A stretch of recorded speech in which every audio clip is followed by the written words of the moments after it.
ప్రతి సంవత్సరం మృగశిర కర్త రోజు బత్తిన బ్రదర్స్ చేపల ప్రసాదం ఎలా తయారు చేస్తారు, చేప ప్రసాదం తీసుకుంటే కలిగే ప్రయోజనాలు ఏంటి, అలాగే ఈ చేప ప్రసాదం బత్తిన బ్రదర్స్కి ఎవరు నేర్పించారు అనేది ఈ వీడియోలో తెలుసుకుందాం. పాత బస్తీ దూద్ బౌలికి చెందిన బత్తిన వీరన్న గౌడ్ బేగం బజార్లో కళ్ళు కాంపౌండ్ నిర్వహించేవాడు.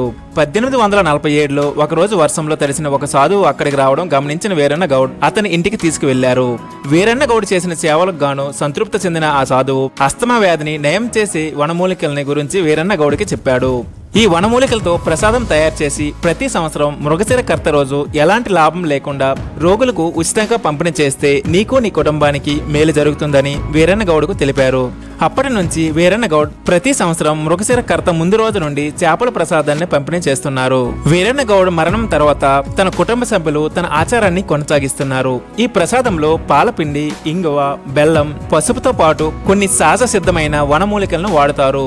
ఈ ప్రసాదం తయారీలో బావి నీరు వాడుతారు. అయితే పంపిణీకి 24 గంటల ముందు నుండి దీన్ని తయారు చేస్తారు. ఈ చేప ప్రసాదం కోసం కొర్రమీన చేప పిల్లలను మాత్రమే వినియోగిస్తారు. ప్రాణాలతో ఉన్న చేప పిల్లల నోట్లో వనమూలికలతో తయారు చేసిన మిశ్రమం పెట్టి ఆస్తమా బాధితులకు ఇస్తారు. అయితే ఈ చేప ప్రసాదం శాస్త్రీయతపై అనేక వివాదాలు ఉన్నాయి. అసలు దీనికి శాస్త్రీయత లేదని కొన్ని సంస్థలు హైకోర్టు కూడా వెళ్ళాయి. అయితే దీనిని చేప మందు కాకుండా చేప ప్రసాదంగా పిలవాలని కోర్టు తీర్పునిచ్చింది.